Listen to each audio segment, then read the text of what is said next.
Le matin. Le soleil peinait à percer l'épaisse pinette du parc national de Yellowstone, projetant de longues ombres sur le sol forestier où Emma Wilson, 6 ans, était assise seule sur les marches du porche de la cabane isolée de sa famille. Le silence fut brisé par un hurlement guttural et désespéré qui déchira l'air. Ce n'était pas le cri typique d'un loup, mais quelque chose d'urgent, quelque chose de primal. Emma se figea, sa petite main agrippant la rampe en bois. À travers la brume, entre les arbres, une grande louve grise apparut, ses mouvements laborieux et délibérés. Dans sa gueule puissante, elle portait le corps inerte d'un louveteau. Le sang maculait la fourrure du jeune animal. Le cœur d'Emma battait la chamade, mais quelque chose la maintenait en place, une étrange familiarité dans les yeux ambrés de la louve. La louve s'approcha à pas lents et prudents, ne rompant jamais le contact visuel avec l'enfant. 6 mètres, 3 mètres, 1,50 m. N'importe quel autre enfant aurait crié, aurait couru se mettre en sécurité, mais Emma resta là, immobile, fascinée. Avec une douceur délibérée, la louve déposa son louveteau blessé au pied d'Emma, puis recula de 3 pas, ses yeux implorant avec une intelligence qui semblait impossible. Emma halta en remarquant l'encoche distinctive à l'oreille gauche de la louve. Elle l'avait déjà vue sur les photos de son père, Sarah. Elle murmura le nom, qui s'échappa de ses lèvres comme une prière. Les oreilles de la louve se dressèrent au son de sa voix, et à cet instant, un moment de compréhension passa entre elles. Ce n'était pas n'importe quelle louve, c'était Sarah, le sujet de recherche le plus précieux de son père. Et d'une manière ou d'une autre, Sarah avait apporté son louveteau mourant au seul humain en qui elle avait confiance pour obtenir de l'aide. Laissez un j'aime et partagez vos pensées dans les commentaires, ainsi que la ville depuis laquelle vous regardez. Maintenant, continuons avec l'histoire. Emma Wilson n'était pas une enfant de 6 ans ordinaire. Fille du célèbre chercheur sur les loups, le Dr James Wilson, elle avait passé toute sa jeune vie aux abords du parc national de Yellowstone, là où la nature sauvage rencontrait la civilisation. Ses cheveux cuivrés et ses yeux verts vifs, hérités de son père, semblaient briller d'une sagesse inhabituelle pour son âge. Alors que les autres enfants de son âge jouaient avec des poupées et des petites voitures, Emma collectionnait les empreintes de pattes et pouvait identifier les hurlements de loup à leur tonalité et motifs distincts. Elle avait absorbé la passion de son père comme une éponge, le suivant à travers les bois depuis qu'elle pouvait marcher, apprenant à se déplacer silencieusement, à observer sans déranger, à respecter les créatures sauvages que la plupart des gens craignaient.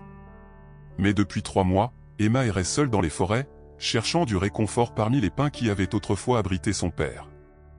Le docteur James Wilson avait été retrouvé mort au début du printemps, son corps découvert au fond d'un ravin dans une section isolée du parc. Le rapport officiel parlait d'un accident, d'un faux pas et d'un terrain dangereux, mais les circonstances avaient toujours semblé étranges à la mère d'Emma, Catherine. James connaissait ces bois mieux que personne.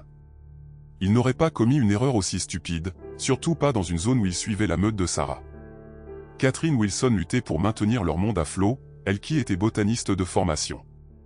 Elle avait mis sa carrière entre parenthèses pour soutenir la recherche de son mari, gérant leur modeste station de recherche tout en élevant Emma.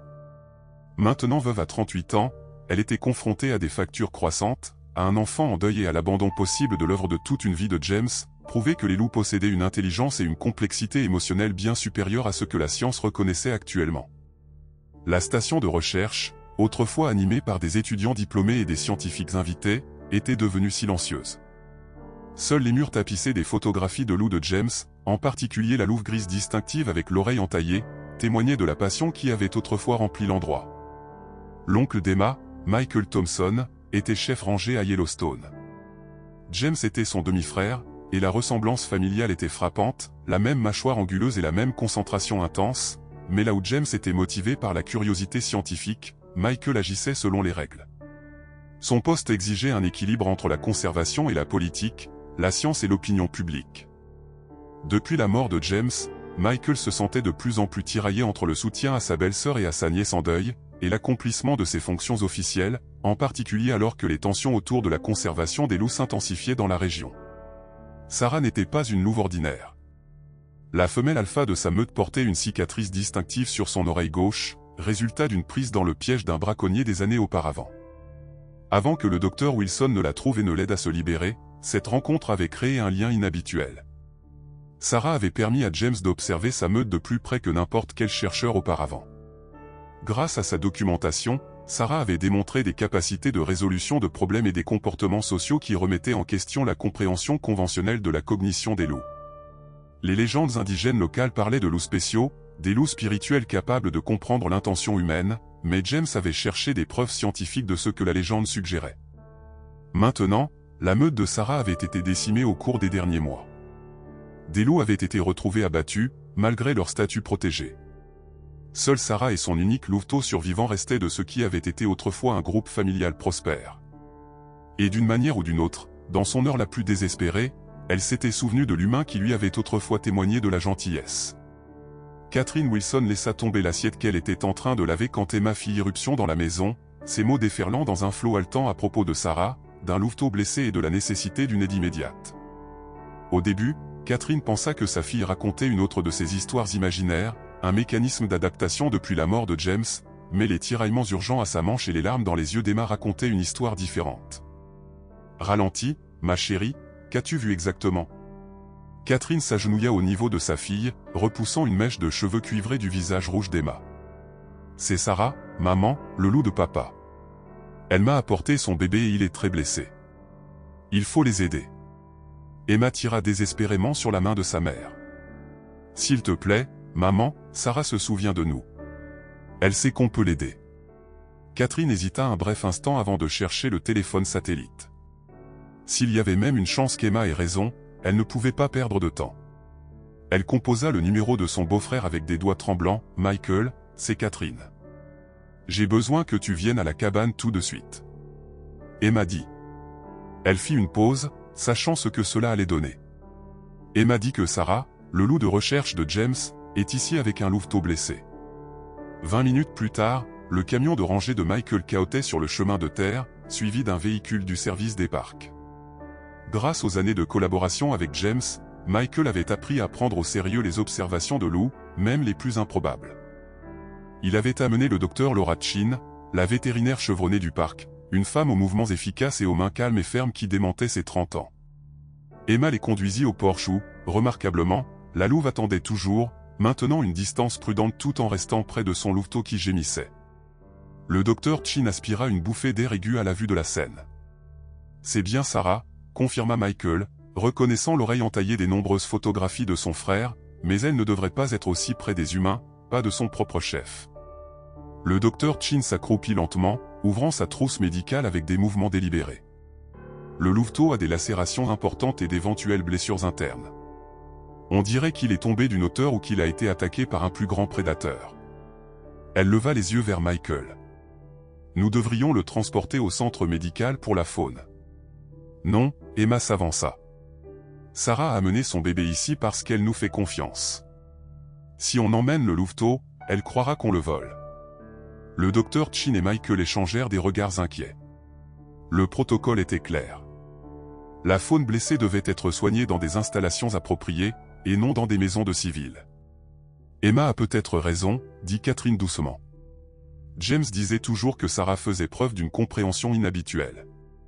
La station possède encore la plupart de l'équipement de base que James utilisait lorsqu'il soignait des animaux blessés.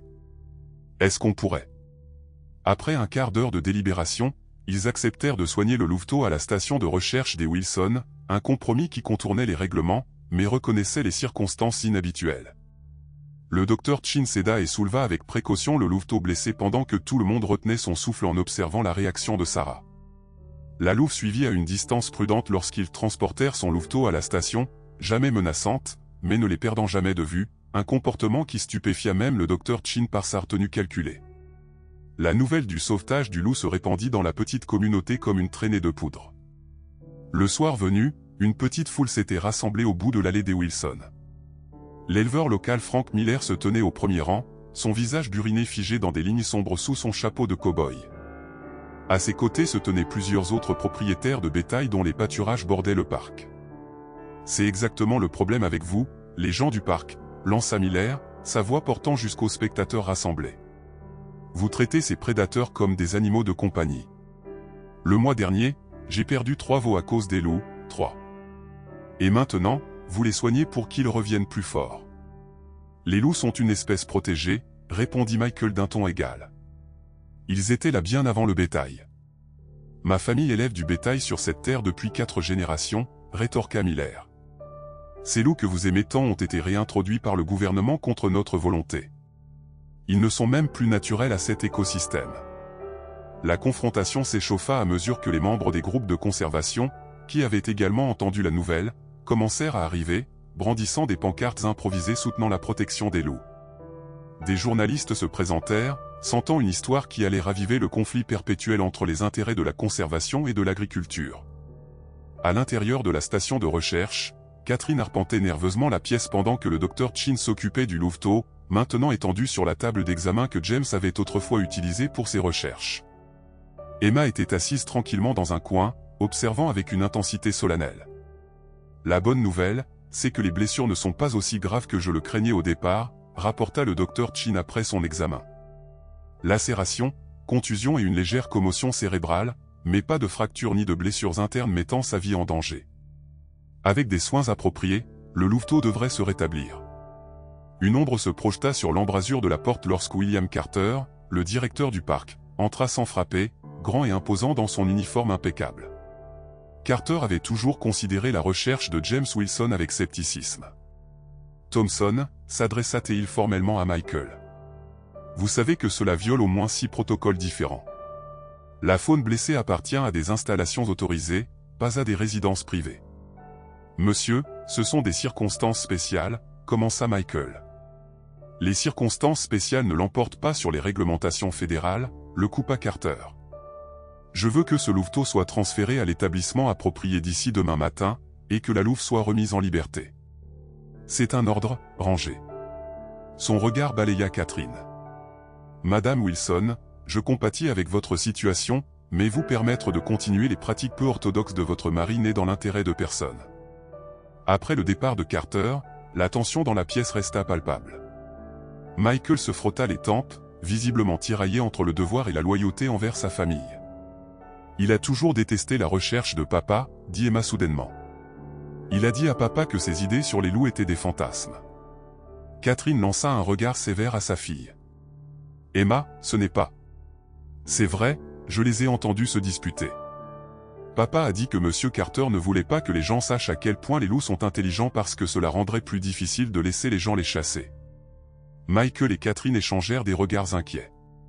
James s'était effectivement heurté à Carter au sujet des politiques de gestion, mais ce n'était sûrement qu'un désaccord professionnel.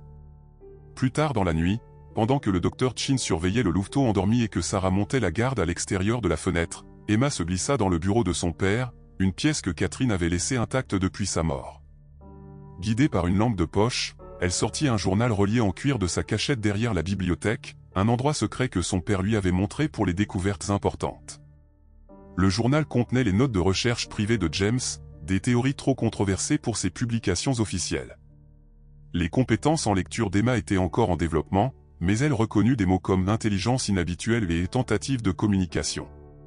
Les dernières entrées étaient les plus troublantes, car elles mentionnaient les intérêts des entreprises et les levées miniers dans les territoires de loups protégés. Simultanément, de l'autre côté du parc, Michael était assis dans son bureau de rangée, tenant un sac de preuves en plastique contenant des balles retirées des carcasses de loups trouvées au cours des derniers mois. Les munitions de chasse standard étaient de différents calibres, mais celles-ci étaient toutes identiques et étrangement similaires aux munitions délivrées aux rangers du parc. La pensée qui se formait dans son esprit semblait impossible, et pourtant les preuves pointaient vers une conclusion troublante, quelqu'un au sein du service des parcs pourrait être impliqué dans le massacre des loups. Le matin apporta un avertissement cryptique.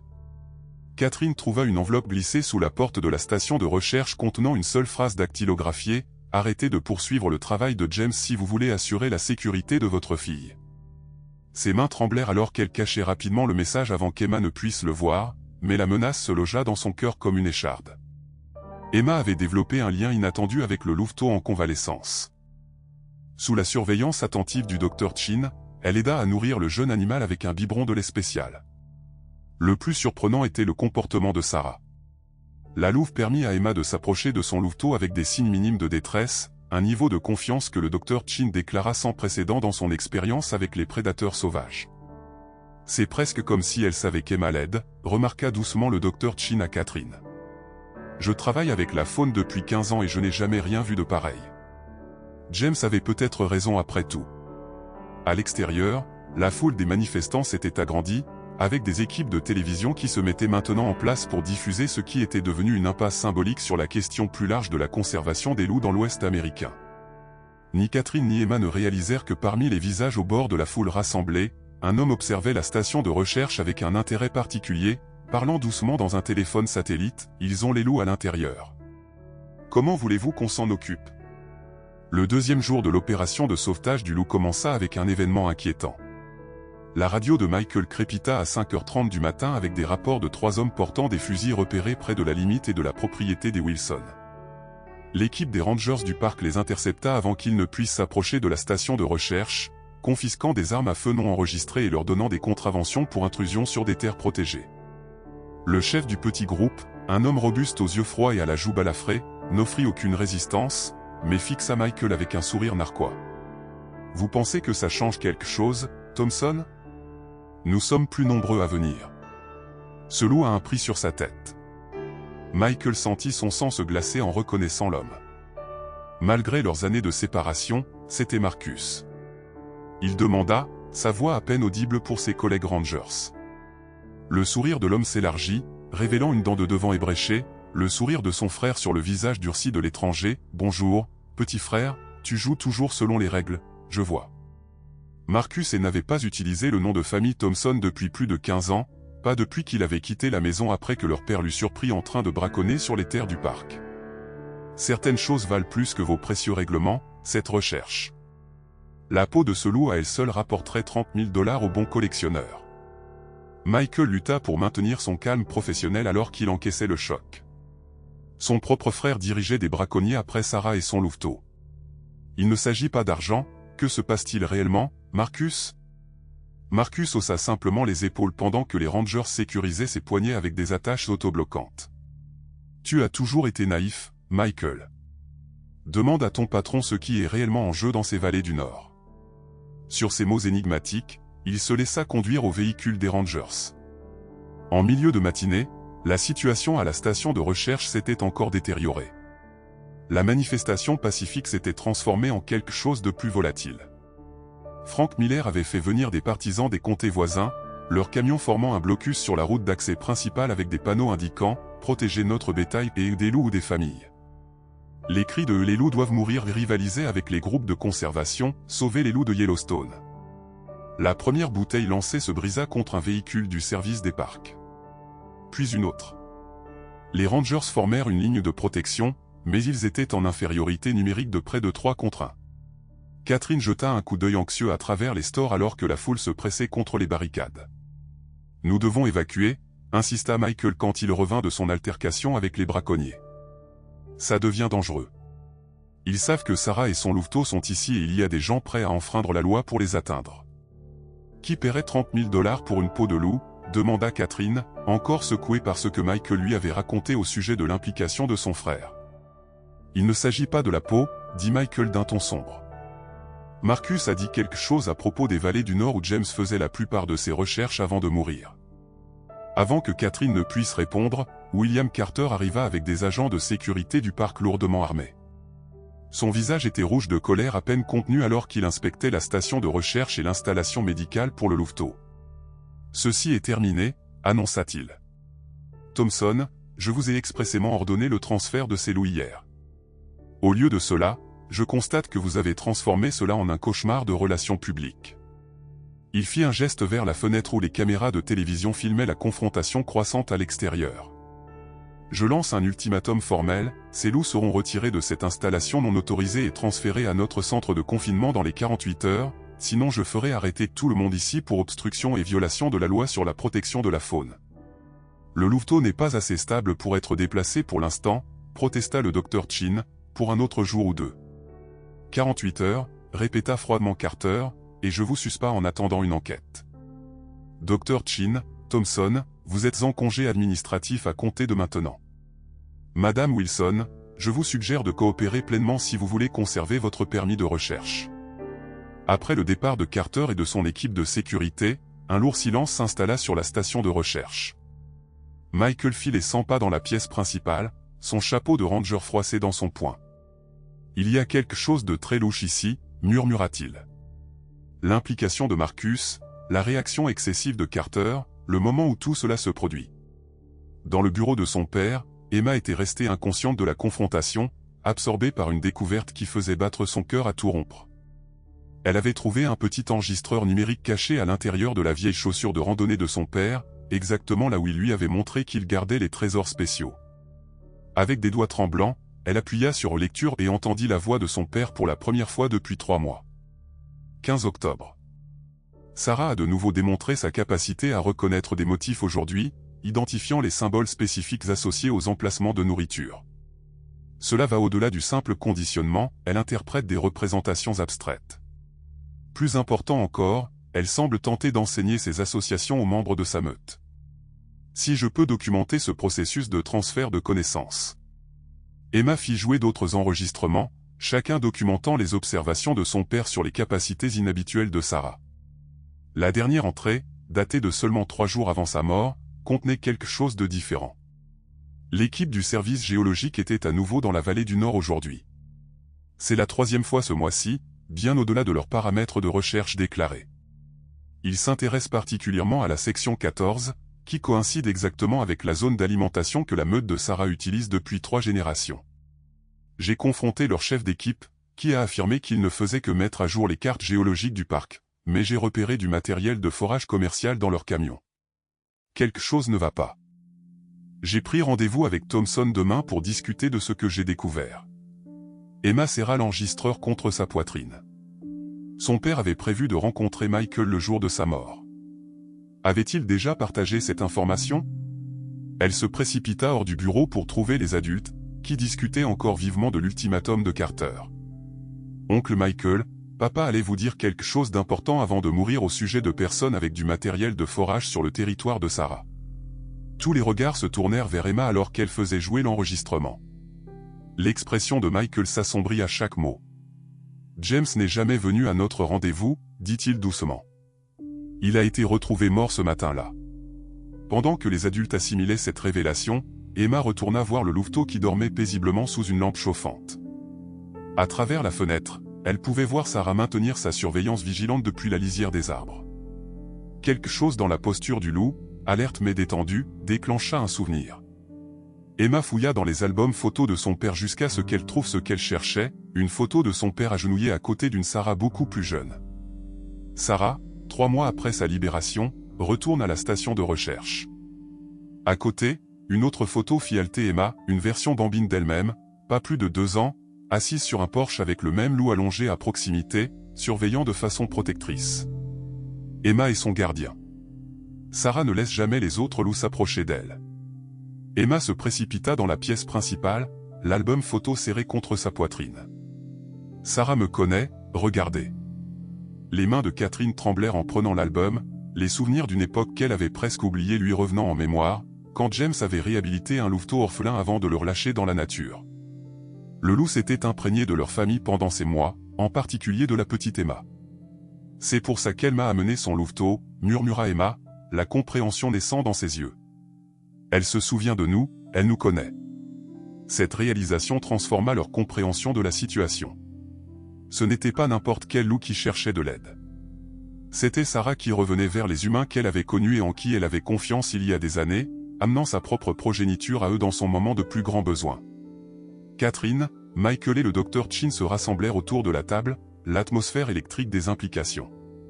La manifestation à l'extérieur, l'ultimatum de Carter, les avertissements énigmatiques de Marcus, le dernier enregistrement de James, tout était lié d'une manière qu'il commençait à peine à comprendre. Nous avons une décision à prendre, dit Michael finalement, est-ce que nous suivons les ordres de Carter et livrons les loups, sachant que quelque chose de plus grand et de plus inquiétant pourrait se produire, ou est-ce que nous trouvons un autre moyen de les protéger et d'exposer potentiellement ce que James a découvert avant sa mort? À travers la fenêtre, il pouvait voir le soleil commencer à se coucher sur les montagnes. Le nombre de manifestants avait diminué avec l'obscurité qui approchait, mais tout le monde savait qu'il reviendrait en plus grand nombre demain. Le compte à rebours de 48 heures était lancé.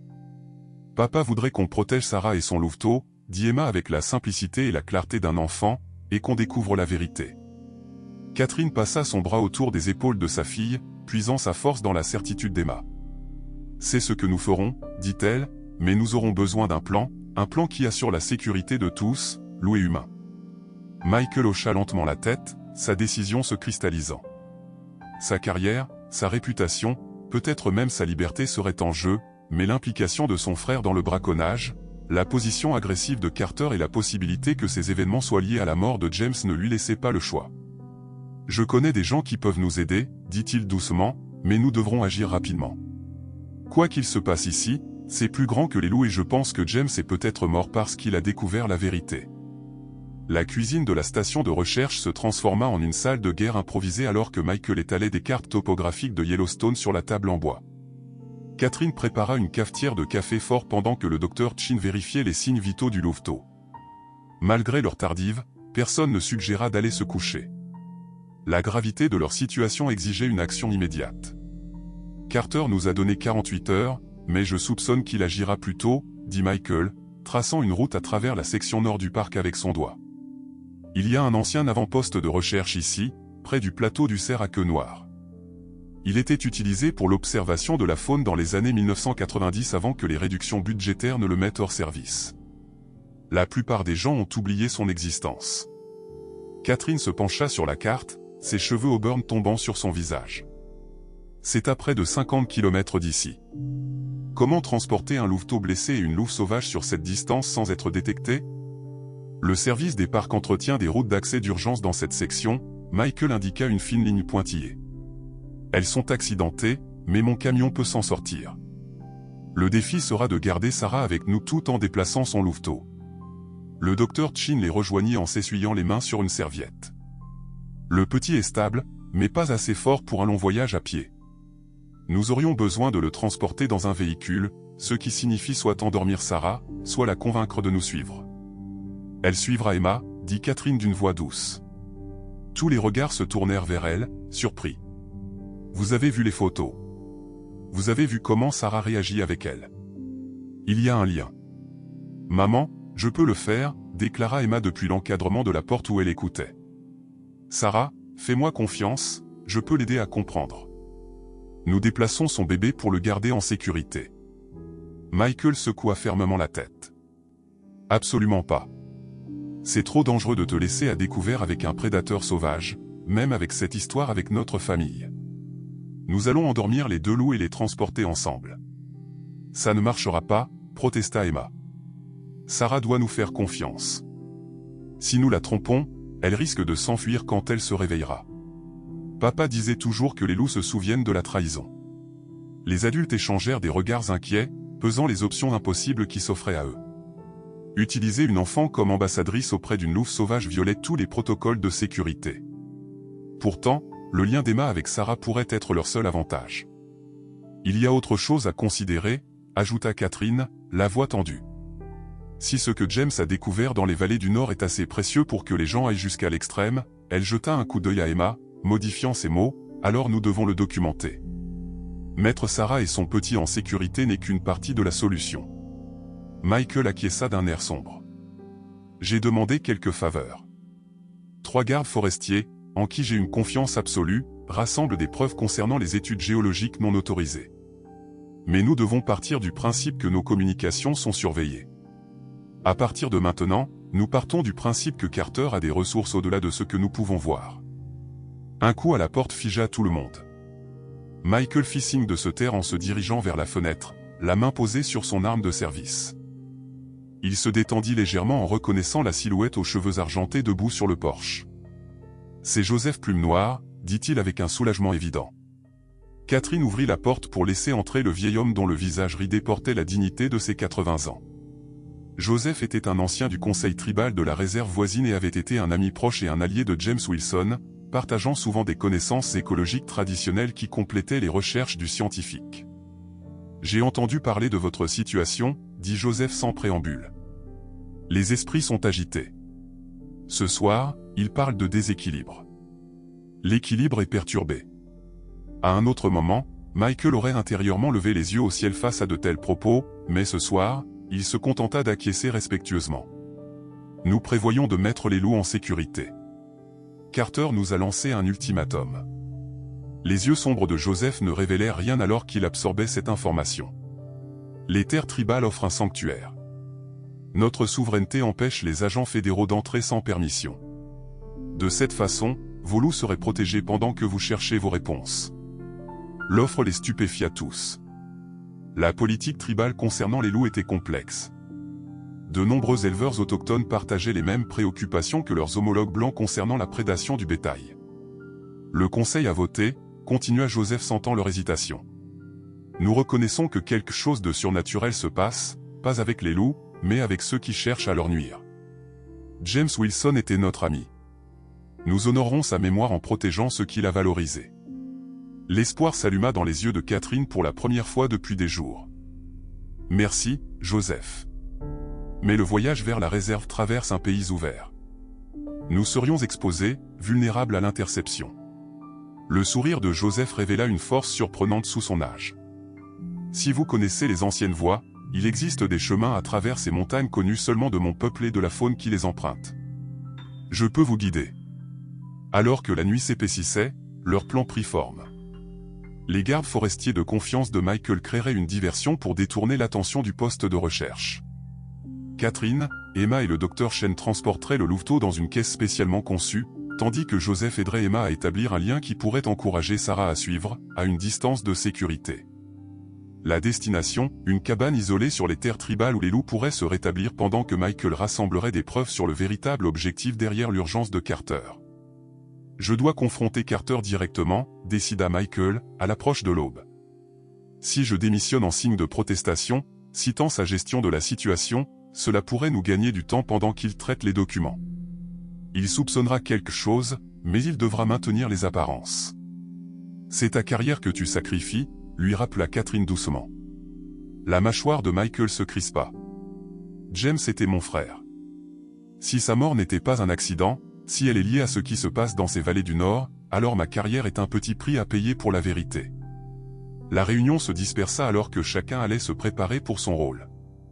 Emma était assise seule avec le louveteau qui avait commencé à laper goulûment du lait maternisé dans un plat peu profond. Par la fenêtre, elle pouvait voir Sarah faire les 100 pas à la lisière de la forêt, ses mouvements trahissant une anxiété croissante. « Nous allons t'aider », Emma murmura, bien que la louve soit trop loin pour entendre, comme papa l'aurait voulu. Alors que le soleil du matin franchissait les montagnes de l'Est, Michael se dirigea vers le quartier général du parc pour sa confrontation avec Carter. En écoutant les reportages radio du matin, ses soupçons se renforcèrent lorsqu'il entendit que Marcus avait été libéré de prison pour un vice de forme. Les preuves contre lui avaient été mystérieusement mal gérées. Quelqu'un avec de l'influence était intervenu.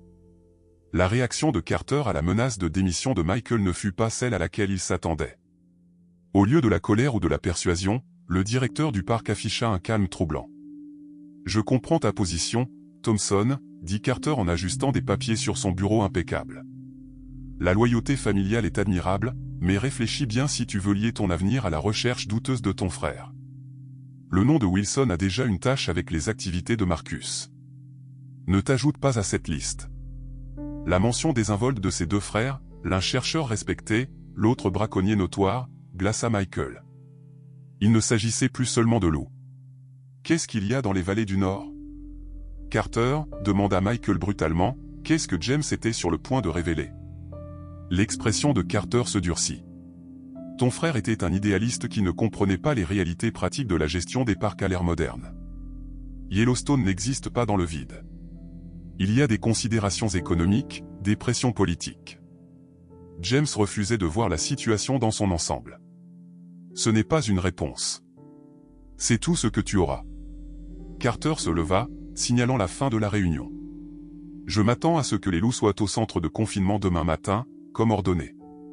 Ne rends pas les choses plus difficiles qu'elles ne doivent l'être, Thompson.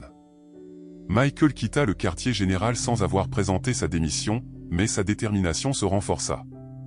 Carter en savait plus qu'il ne le disait et la menace oblique concernant le nom de la famille Wilson confirmait que cette confrontation avait des racines personnelles profondes. De retour au poste de recherche, les préparatifs finaux étaient en cours.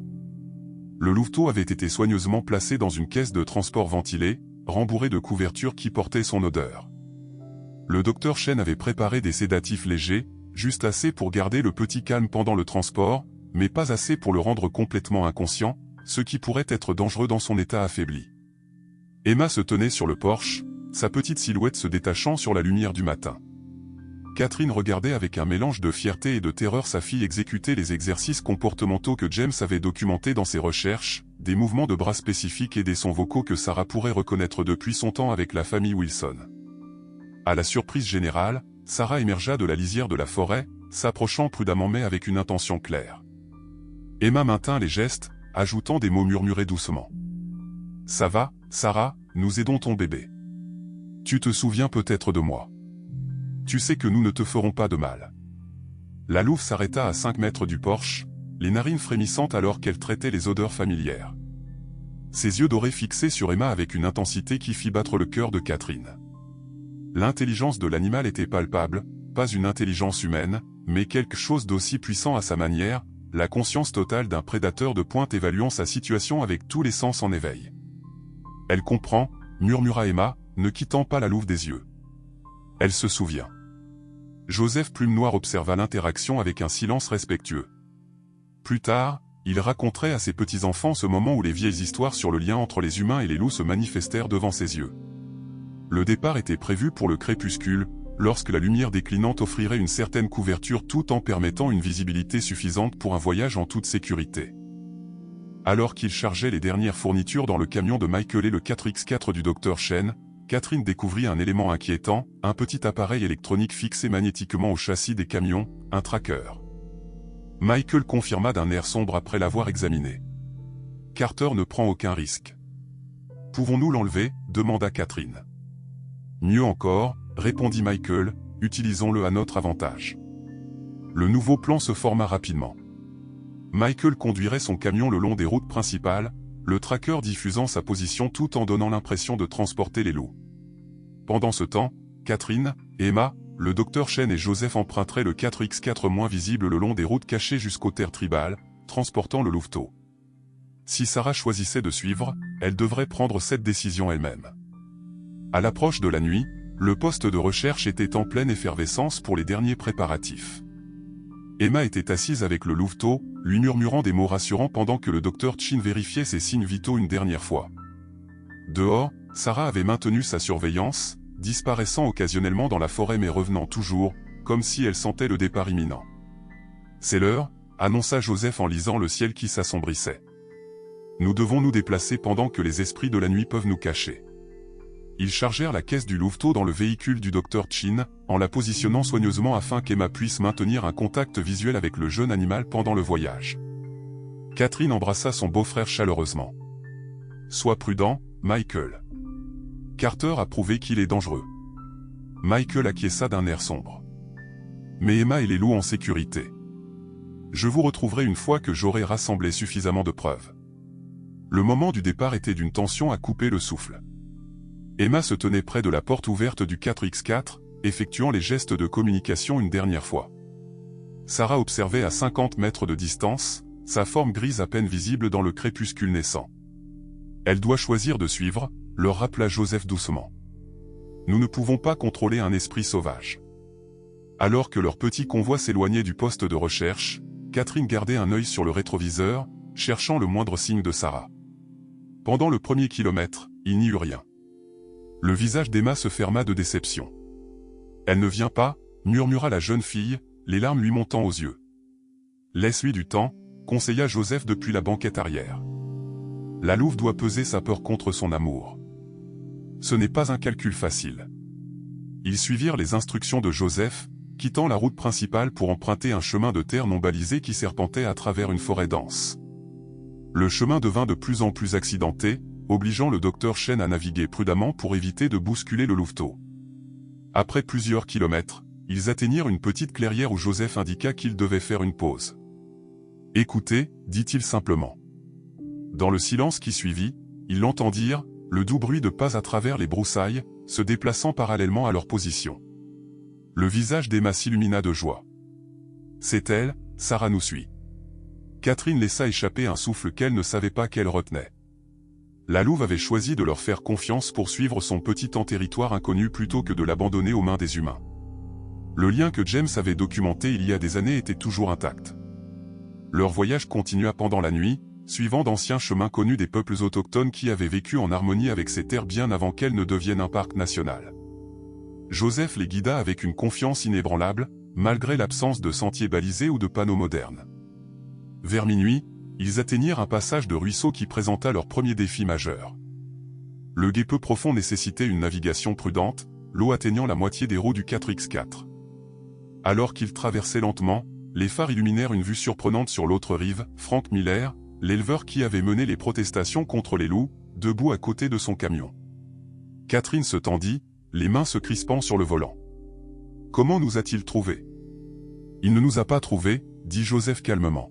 « Je lui ai demandé de nous rejoindre ici. » Avant que Catherine ne puisse réagir à cette révélation choquante, Miller s'approcha de la fenêtre côté conducteur.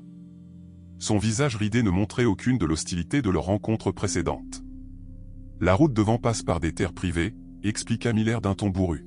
« Mes terres. Vous aurez besoin d'un guide pour éviter les détecteurs de mouvement et les caméras. »« Pourquoi nous aides-tu » demanda Catherine avec suspicion. « Tu détestes les loups. Tu l'as dit clairement. » L'expression de Miller se durcit. « Je n'aime pas les loups près de mon bétail, c'est vrai, mais j'aime encore moins les fonctionnaires corrompus et les vautours des entreprises. » Il jeta un coup d'œil à Emma sur la banquette arrière. « Ton mari a aidé ma fille une fois quand elle s'est perdue en randonnée, a dit qu'il faisait ce qui était juste. Je suppose que je lui rends l'appareil. » L'alliance inattendue démontra comment le conflit avait évolué. Au-delà des simples divisions entre pro-loup et anti-loup, quelque chose de plus grand était en jeu, quelque chose qui pouvait unir même ceux qui avaient des points de vue opposés sur la conservation. Alors qu'ils continuaient leur voyage avec les conseils de Miller, Emma maintenait sa surveillance sur le louveteau, tout en surveillant l'obscurité pour détecter les signes de Sarah. De temps en temps, ils apercevaient la louve, une ombre se déplaçant entre les arbres, le bref reflet des yeux au clair de lune. Elle gardait toujours le même rythme, ne s'approchant jamais de trop près. « Elle protège son bébé », expliqua Emma aux adultes, « tout comme maman me protège. » Catherine ravala la boule dans sa gorge face à la sagesse simple de sa fille. En effet, malgré leurs espèces différentes, la volonté fondamentale de protéger sa progéniture les unissait dans cet étrange voyage de minuit. Lorsqu'ils atteignirent finalement la cabane sur les terres tribales, une structure solide et bien entretenue nichée contre une colline rocheuse, l'aube commençait tout juste à éclaircir le ciel oriental. Le docteur Chen commença immédiatement à installer un espace de rétablissement pour le louveteau, qui était resté remarquablement calme tout au long du long voyage. Alors qu'ils déchargeaient leurs fournitures, Sarah apparut à la lisière de la petite clairière, observant chacun de leurs mouvements. Emma s'approcha de sa mère, les yeux implorants. « Est-ce que je peux montrer à Sarah où son bébé va rester pour qu'elle sache qu'il est en sécurité ?» Après un moment d'hésitation, Catherine acquiesça. « Reste où je peux te voir bouger lentement. » Emma se dirigea lentement vers le milieu de la clairière, puis effectua les gestes de communication que son père avait documentés. Les oreilles de Sarah se dressèrent, sa posture alerte mais non menaçante. Emma pointa du doigt la cabane, puis fit un geste de bercement avec ses bras. « Ton bébé est là, il est en sécurité, nous l'aidons à aller mieux. » À la surprise générale, Sarah fit plusieurs pas prudents en avant, plus près de la cabane qu'elle ne s'était aventurée auparavant. Elle renifla l'air intensément, traitant les odeurs d'humains, de médicaments et, plus important encore, de son petit. La louve tourna son regard directement vers Emma et à ce moment-là, Catherine pouvait presque croire qu'elle communiquait à travers l'ancien fossé entre l'humain et le sauvage. Après plusieurs longues secondes, Sarah se retira à la lisière de la forêt où elle s'installa dans une position de surveillance avec des vues dégagées sur la porte de la cabane. « Elle comprend », dit Emma avec une certitude absolue. « Elle va attendre qu'il aille mieux. » À l'intérieur de la cabane, Joseph alluma un feu dans le foyer en pierre tandis que Miller déchargeait des fournitures supplémentaires. Il avait apporté de la nourriture, du matériel de premiers soins et un téléphone satellite non connecté au réseau du service des parcs. « Mon beau-frère aura besoin de nous contacter en toute sécurité », expliqua Catherine à Miller alors qu'il installait le matériel de communication. « Il rassemble des preuves sur ce qui se passe dans les vallées du Nord. » L'expression de Miller s'assombrit. « Il y a des hélicoptères d'arpentage au-dessus de cette zone depuis des mois, pas des arpentages normaux du parc non plus, du matériel industriel. L'histoire officielle est qu'ils étudient les schémas des bassins versants, mais ma famille élève du bétail dans cette région depuis des générations. On n'apporte pas ce genre de matériel pour des études sur l'eau. » Alors que la première journée complète dans leur sanctuaire touchait à sa fin, Emma était assise près de la fenêtre de la cabane, regardant Sarah maintenir sa surveillance silencieuse à l'extérieur. Le louveteau s'améliorait régulièrement sous les soins du docteur Chin, essayant déjà de se tenir debout et montrant de l'intérêt pour son environnement. « Papa serait si fier de nous », murmura Emma, sa petite main pressée contre la vitre. « Nous terminons ce qu'il a commencé. » Catherine embrassa sa fille par derrière, partageant sa surveillance alors que les étoiles commençaient à apparaître dans le ciel qui s'assombrissait. À des kilomètres de là, Michael risquait tout pour découvrir la vérité. Une alliance improbable de défenseurs de l'environnement, d'éleveurs et de membres de tribus s'était formée pour protéger à la fois les loups et la justice, et à l'extérieur, une louve démontrait une confiance qui défiait la compréhension conventionnelle. Quoi qu'il arrive, ils y faisaient face ensemble, unis par un lien qui transcendait les frontières entre les espèces. 3 jours après leur arrivée dans le sanctuaire de la cabane tribale, la paix fragile fut brisée par le bruit lointain des rotors d'un hélicoptère. Emma, qui était assise sur le porche en train d'observer les habitudes de chasse de Sarah, fut la première à l'entendre, un vrombissement mécanique qui n'avait pas sa place dans cette nature sauvage immaculée. Elle se précipita à l'intérieur, trouvant les adultes réunis autour d'une carte topographique étalée sur la table rustique. « Quelqu'un arrive », annonça-t-elle à bout de souffle.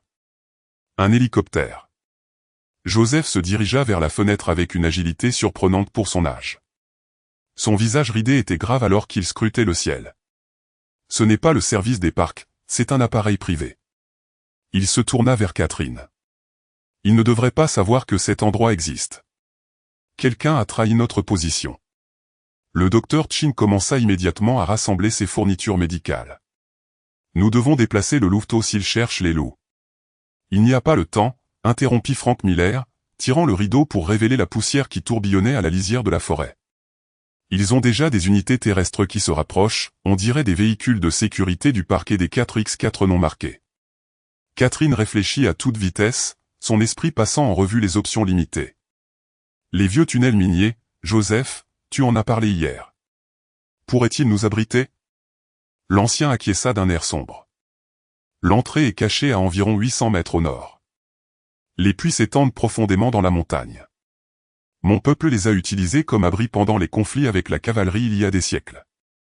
Nous devons nous séparer, décida Catherine, son instinct maternel affûtant sa concentration.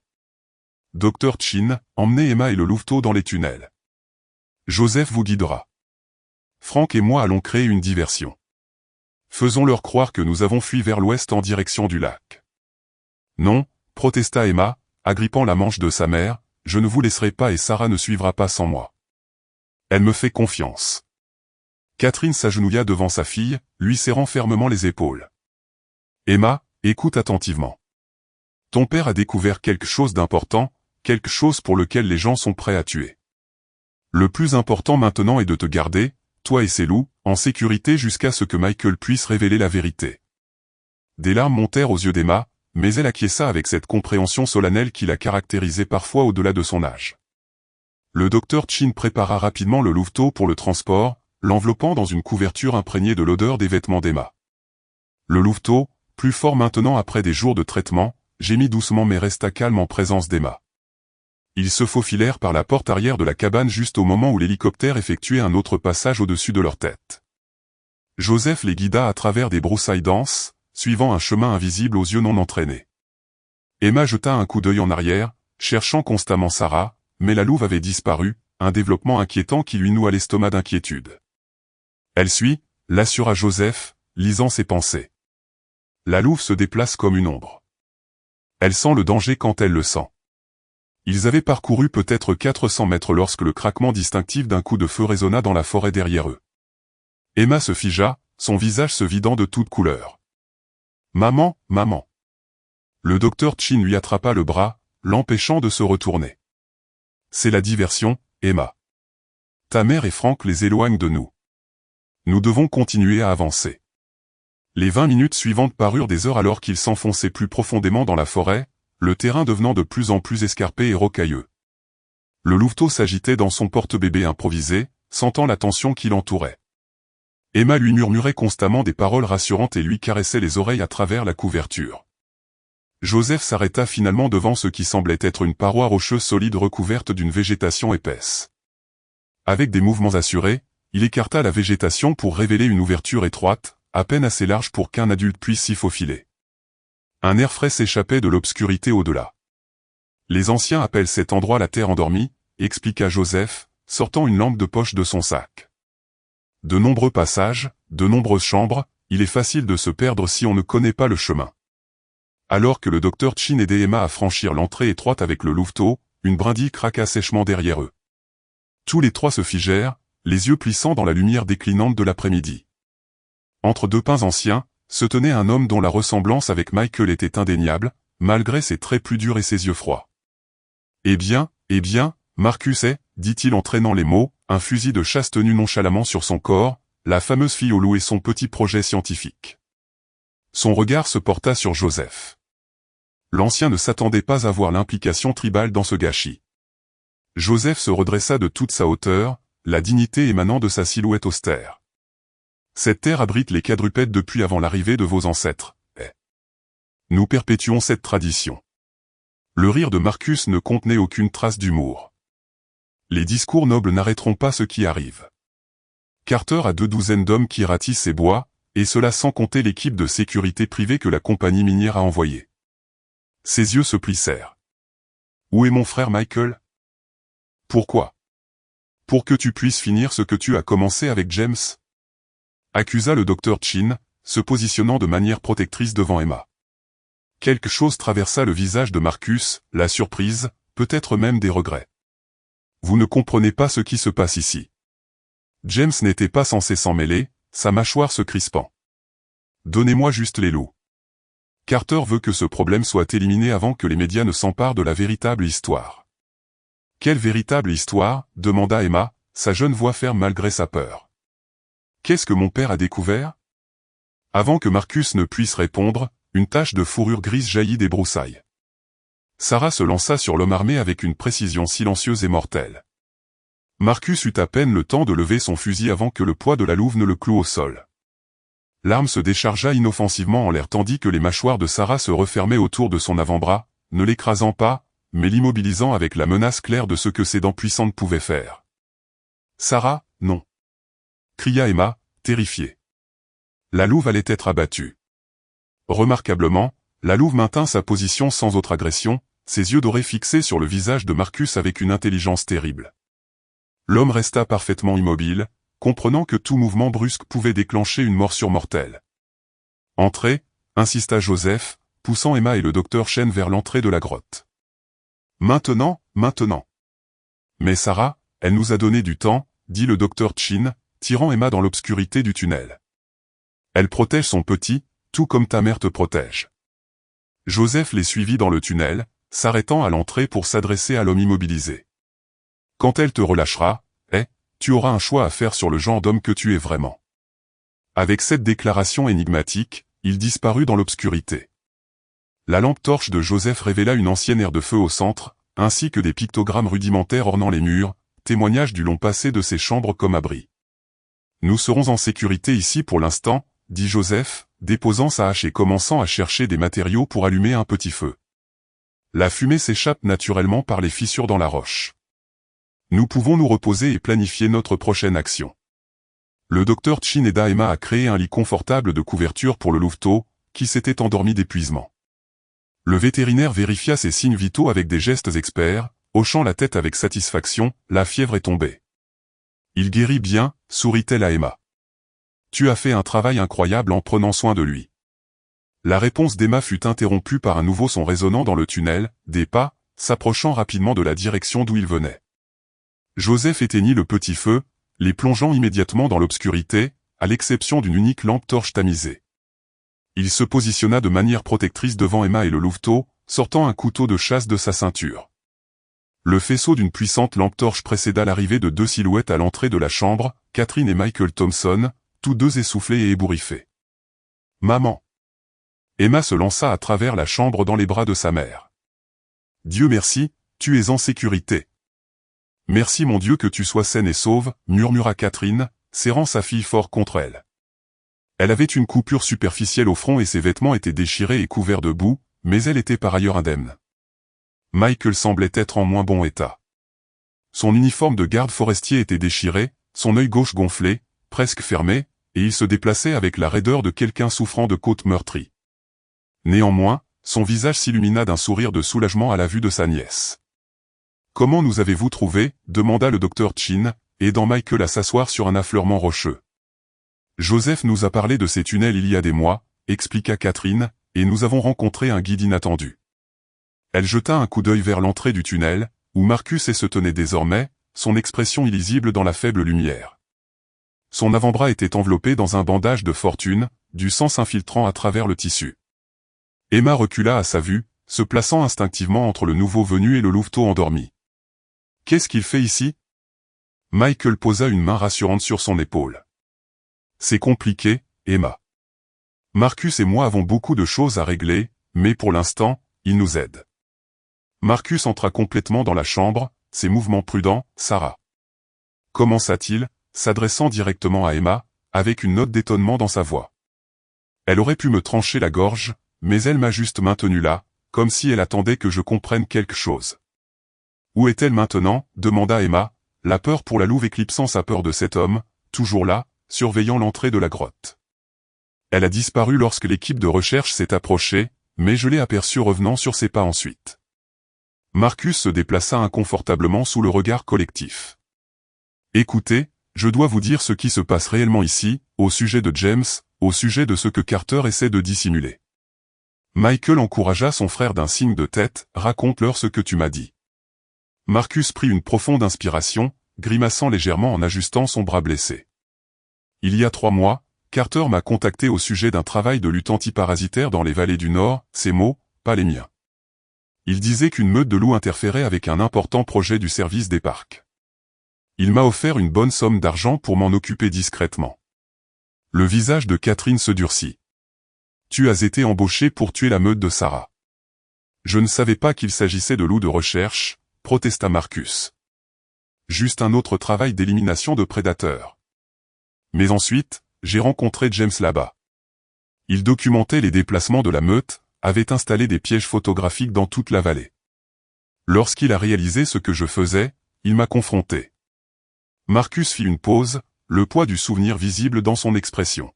« Nous nous sommes disputés. Je lui ai dit que je ne faisais que suivre les ordres du directeur du parc lui-même. James ne m'a pas cru au début, mais lorsque je lui ai montré l'autorisation que Carter m'avait donnée, il est devenu pâle, a dit que tout devenait logique maintenant, les équipes d'enquête, les zones réglementées, la pression pour déplacer les meutes de loups. » Michael reprit le récit. James avait découvert des preuves de la présence de minerais de terres rares dans les vallées du Nord, des éléments essentiels pour la fabrication électronique. Carter travaillait secrètement avec la Highland Mining Corporation pour évaluer la valeur des gisements, prévoyant de modifier discrètement les limites du parc grâce à des connexions politiques une fois les enquêtes terminées. Mais il devait d'abord se débarrasser des loups. Catherine réalisa, les pièces du puzzle s'assemblant enfin. Une meute de loups très médiatisée dans la région attirerait trop l'attention, rendrait plus difficile la modification des limites sans provoquer un tollé général. Marcus acquiesça sombrement. James retournait collecter ses recherches, prévoyant de dénoncer toute l'opération. J'ai essayé de le convaincre de laisser tomber, je lui ai dit que ces gens n'étaient pas à prendre à la légère. Nous nous sommes séparés. Sa voix vacilla. C'était la dernière fois que je l'ai vu vivant. Le lendemain, on a annoncé qu'ils avaient retrouvé son corps au fond des gorges de Ravenne. Un lourd silence s'abattit sur la chambre alors que les implications devenaient claires. Emma serra la main de sa mère, les larmes coulant silencieusement sur son visage alors qu'elle comprenait enfin ce qui était arrivé à son père. « Vous pensez que Carter l'a fait tuer ?» demanda doucement le docteur Chin. « Je ne sais pas, » admit Marcus. « Peut-être que c'était vraiment un accident, mais le timing. » Michael secoua la tête avec fermeté.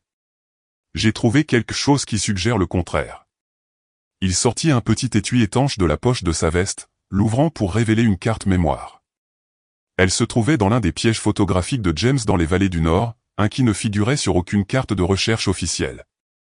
Je l'ai récupéré hier avant de rejoindre Catherine.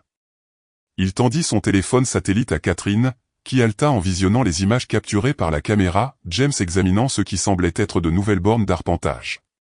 L'horodatage indiquait que c'était le matin de sa mort. Plus significativement, la série d'images suivantes, prises quelques heures plus tard, montrait le directeur du parc Carter lui-même au même endroit, récupérant quelque chose dans le sac à dos tombé de James.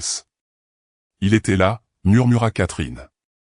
Le rapport officiel indiquait que Carter était en réunion à Bozeman toute la journée. Il y a plus, dit doucement Michael. Les dernières images montrent Carter en train de passer un appel. La fonction audio de la caméra a capté suffisamment d'éléments pour la reconnaissance vocale. Il a dit, c'est réglé. Wilson ne sera plus un problème. Assurez-vous que la crête nord est dégagée d'ici vendredi. La petite voix d'Emma perça le silence stupéfié. Il a tué mon papa, dit-elle d'une petite voix. Personne ne la contredit. Les preuves, bien que circonstancielles, dressaient un tableau accablant.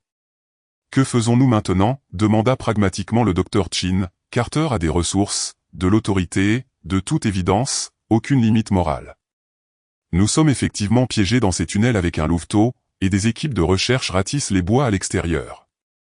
Nous devons transmettre ces preuves aux autorités fédérales, déclara Michael avec fermeté. Carter contrôle peut-être le service des parcs locaux, mais cela implique des violations fédérales de l'utilisation des terres, la protection des espèces menacées et potentiellement un meurtre.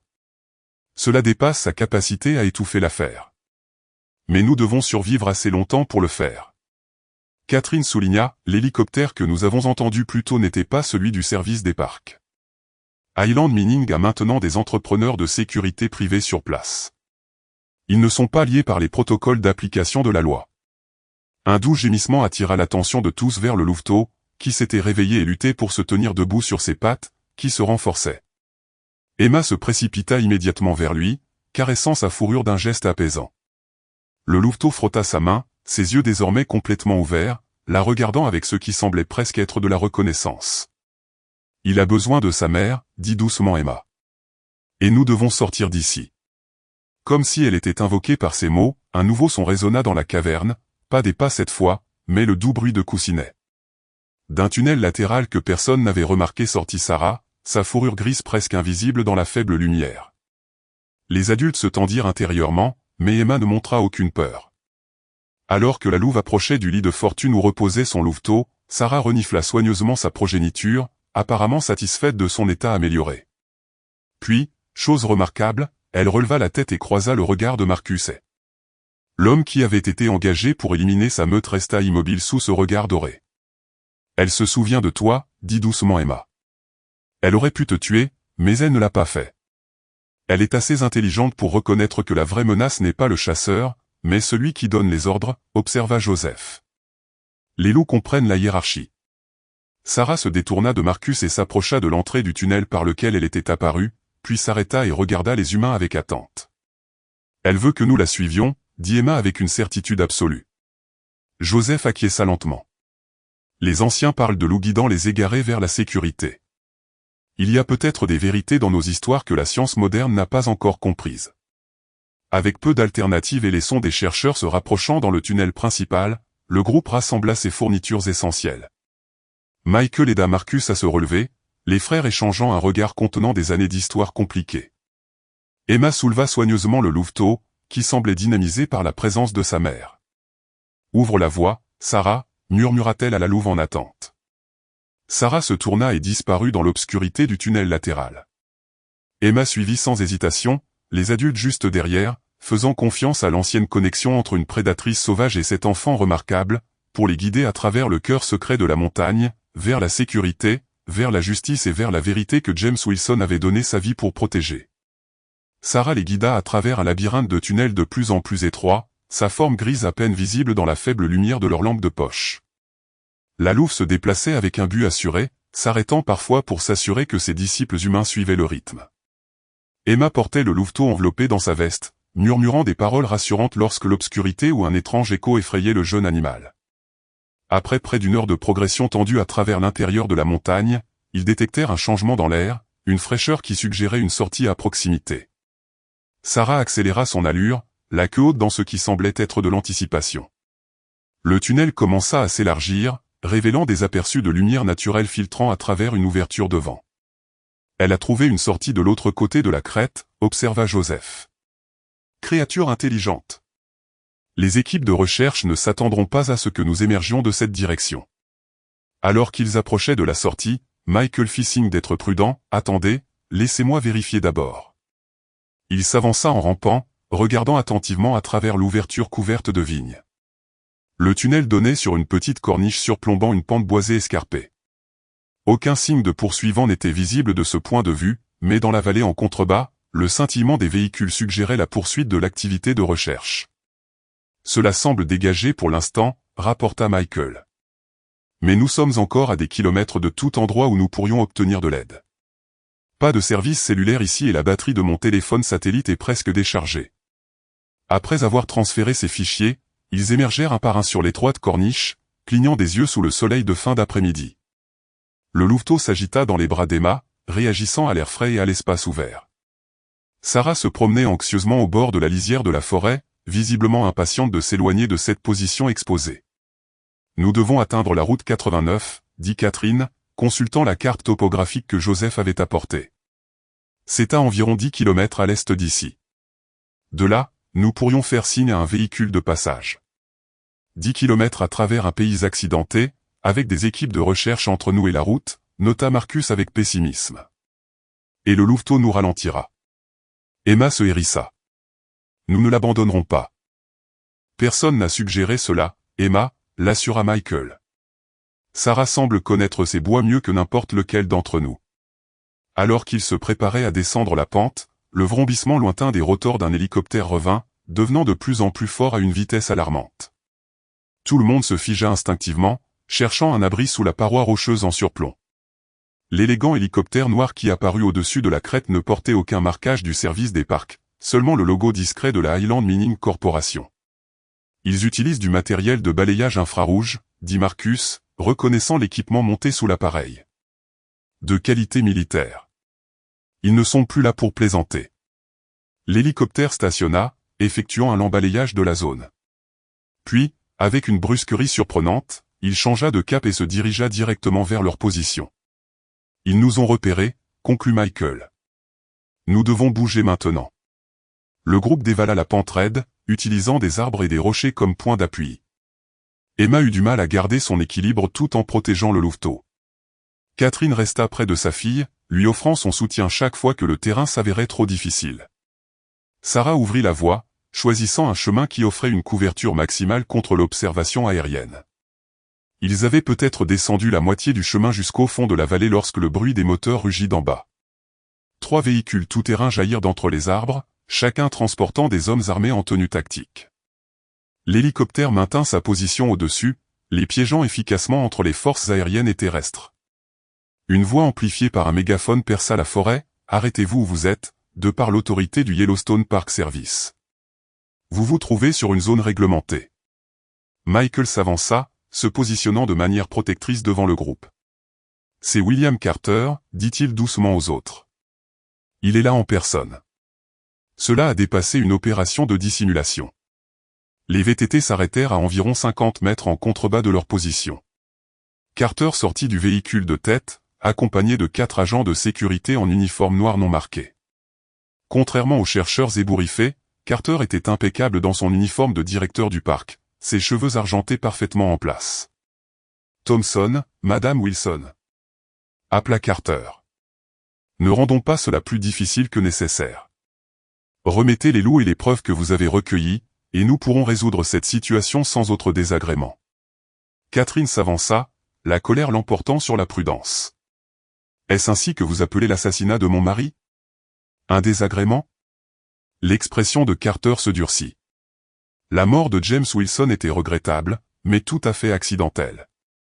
Une tragédie pour toutes les personnes concernées. Ses yeux se plissèrent lorsqu'il aperçut Marcus parmi le groupe. « Eh! Je suis déçu. Vous avez été bien compensé pour votre discrétion. »« Pas assez pour couvrir un meurtre, » répondit Marcus, sa voix portant dans l'air calme de la forêt.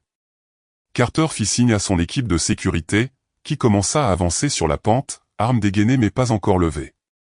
Cette situation est devenue inutilement compliquée. Highland Mining a des permis légaux pour ses travaux de prospection géologique. Certaines réévaluations du parc étaient déjà en cours bien avant toute cette histoire avec les loups. Permis légaux obtenus grâce à de faux rapports d'impact environnemental, rétorqua Michael. Nous avons les preuves, Carter. Les images de la caméra de la vallée du Nord. Votre conversation après la mort de James. Pour la première fois, la façade sereine de Carter montra une fissure, un éclair d'inquiétude authentique traversant ses traits. Quoi que vous pensiez avoir, c'est circonstanciel au mieux. L'équipe juridique de la société enchaînera toutes les accusations devant les tribunaux pendant des années. Il fit un geste à ces hommes pour qu'ils continuent leur avance. Maintenant, je vais le dire une dernière fois, remettez les loups et tous les appareils d'enregistrement en votre possession.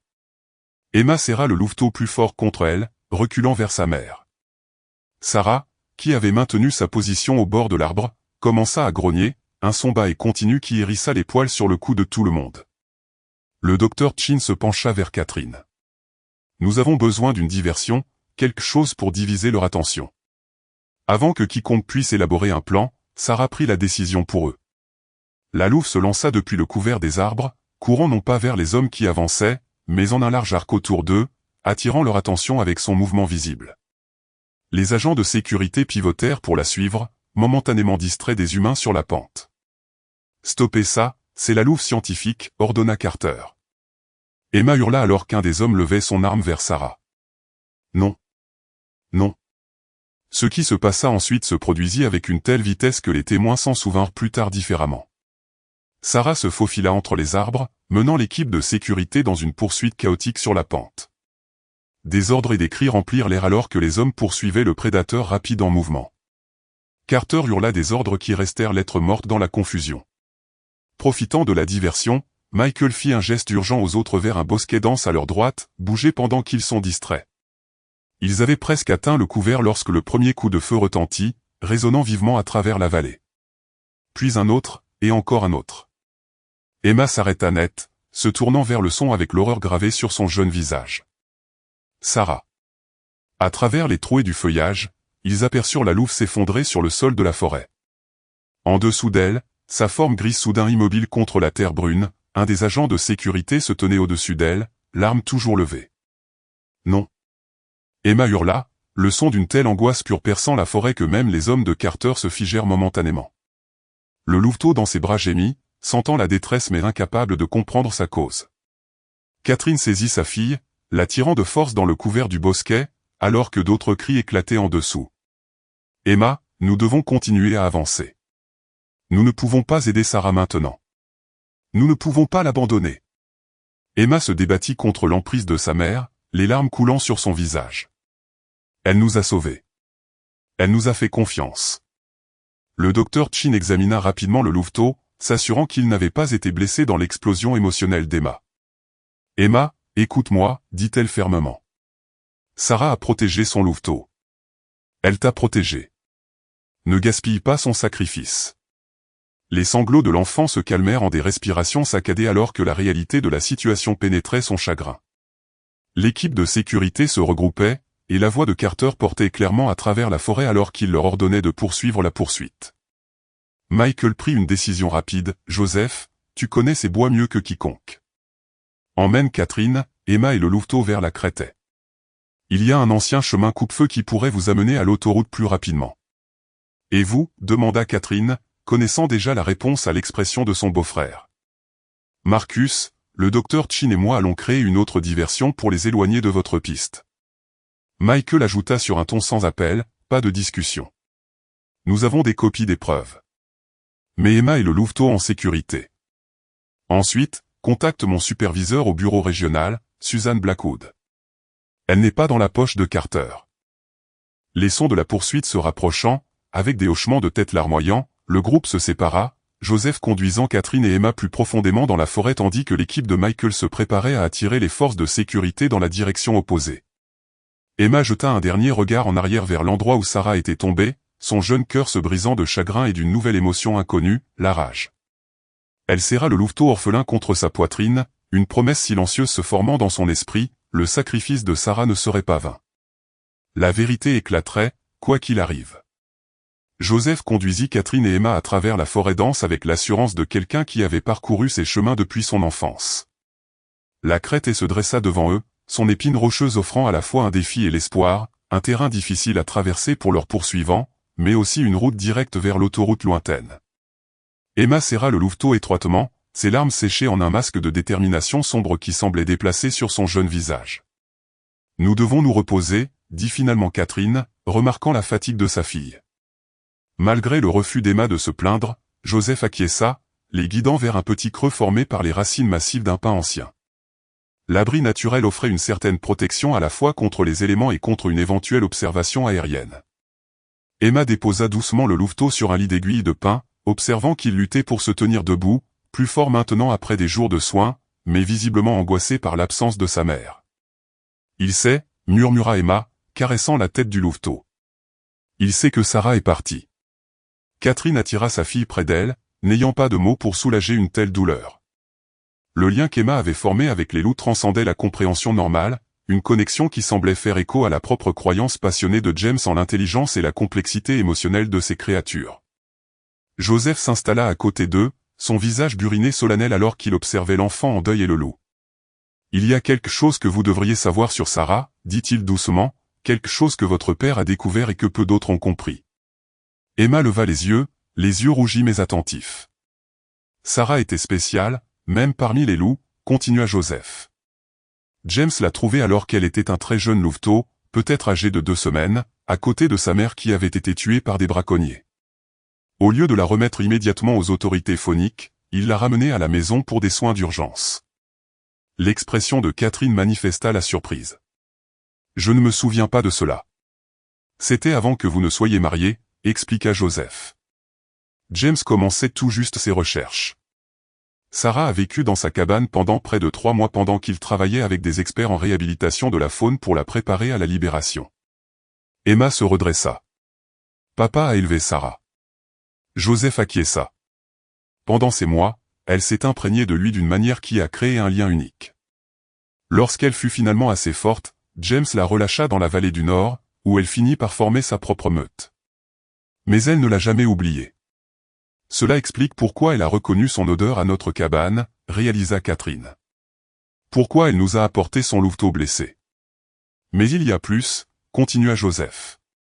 Quand vous étiez très petite, Emma, peut-être âgée de 2 ans, votre père vous a emmené observer la meute de Sarah depuis son poste d'observation de recherche. C'était contre le protocole, mais James croyait qu'il fallait relier les enfants à la nature dès le plus jeune âge. Le front d'Emma se plissa alors qu'elle s'efforçait d'accéder à des souvenirs enfouis sous des années de croissance. Je me souviens de quelque chose, une forme grise, des yeux jaunes. Joseph sourit doucement. Un jour, alors que votre père collectait des données, vous vous êtes éloigné du poste d'observation, juste de quelques mètres, mais suffisamment pour être exposé. James a paniqué lorsqu'il s'est rendu compte que vous étiez parti. Mais avant qu'il ne puisse vous atteindre, Sarah est apparue. Elle observait depuis la lisière de la forêt depuis le début. « Que s'est-il passé » murmura Emma, captivée. Sarah s'est approchée de vous, vous a reniflé attentivement, puis s'est simplement allongée à côté de vous, son corps enroulé de manière protectrice. Lorsque James vous a trouvé quelques instants plus tard, il était stupéfait. La femelle alpha vous gardait comme si vous étiez l'un de ses propres louveteaux. « C'est impossible » objecta Catherine. « Les loups sauvages ne protègent pas les enfants humains. » Sarah n'était pas entièrement sauvage, pas au sens conventionnel, rétorqua Joseph. Son imprégnation précoce de James a créé un pont entre les mondes. Après ce jour, James a commencé à documenter les comportements extraordinaires de Sarah de manière plus systématique. Il a découvert qu'elle pouvait reconnaître des dizaines de mots humains, comprendre les gestes de pointage et même suivre des ordres complexes de ceux en qui elle avait confiance. Emma baissa les yeux vers le louveteau blotti contre sa jambe. « Donc, quand Sarah m'a amené son louveteau, elle se souvenait de toi, dit-elle. » Joseph confirma. Elle cherchait de l'aide auprès de la famille humaine qu'elle avait connue autrefois, les seuls humains qu'elle associait à la sécurité. Catherine fouilla dans son sac, en sortant une enveloppe résistante aux intempéries. Après que tu aies mentionné t'être vu sur la photo de James avec Sarah, je me suis souvenu de ceci. Elle tendit une photo fanée à Emma. Je l'ai trouvée parmi les effets personnels de ton père après sa mort. Je n'en ai pas compris la signification jusqu'à maintenant. La photo montrait une Emma enfant, assise sur le porche de leur ancienne cabane. À côté d'elle gisait un jeune loup gris, les yeux ambrés alertes mais la posture détendue. Au dos, l'écriture soignée de James, Emma et Sarah, 2 espèces, une confiance. Emma traça l'image avec des doigts tremblants, un souvenir fragmenté se cristallisant soudainement. « Je me souviens d'elle » murmura-t-elle. « Je me souviens vraiment d'elle. » Le son de voix lointaine les fit sursauter de ce moment de révélation. Joseph fit signe de silence, écoutant attentivement les sons de la forêt. Ils suivent notre piste, mais ils sont encore loin derrière. Nous devrions continuer. Alors qu'ils rassemblaient leurs affaires, Emma glissa soigneusement la photo dans sa poche, une connexion tangible à la fois à son père et au loup qui s'était sacrifié pour eux. Le louveteau lutta pour se tenir debout, plus stable maintenant après le bref repos, ses yeux fixés sur Emma avec ce qui semblait être une attente déterminée. « Je vais te porter encore un peu, » dit Emma doucement, « mais bientôt tu seras assez fort pour marcher tout seul. » Ils avaient parcouru peut-être 1,5 kilomètre de terrain difficile quand le son distinctif d'un hélicoptère s'approcha de nouveau. Cette fois-ci, cependant, il était rejoint par un second appareil, plus grand, avec un moteur différent. « Attention, ce n'est pas l'hélicoptère de Highland Mining, » observa Catherine, essayant de voir à travers la canopée de la forêt. Joseph écouta attentivement la symphonie mécanique au-dessus d'eux, garde nationale, conclut-il avec une certitude surprenante, militaire, pas privée. La forêt éclata de nouveaux sons, des ordres criés, des radios qui crépitent, les pas lourds d'équipes de recherche organisées se déplaçant avec détermination à travers les broussailles. Mais, contrairement à avant, ces voix appelaient avec une intention différente, « Madame Wilson, Emma Wilson, ici l'agent Ramirez, FBI. Si vous m'entendez, veuillez répondre. Vous êtes en sécurité maintenant. » Catherine et Emma échangèrent des regards stupéfaits. L'expression de Joseph resta prudente alors qu'il leur signalait de rester cachés pendant qu'il enquêtait. Il revint quelques minutes plus tard. Son visage stoïque se détendit finalement en quelque chose approchant le soulagement, « Agents fédéraux, » confirma-t-il, ainsi que la police tribale et les agents de conservation de l'État, ils ont établi un périmètre autour de toute la zone. Carter et son équipe de sécurité ont été arrêtés. Michael, Catherine respira, il a dû réussir à contacter quelqu'un. Quand elles sortirent finalement de leur cachette, elles furent accueillies par une agente du FBI dont l'attitude professionnelle s'adoucit à la vue d'Emma tenant le louveteau. L'agente Ramirez expliqua que des événements dramatiques s'étaient déroulés pendant qu'elle échappait à la capture dans la forêt.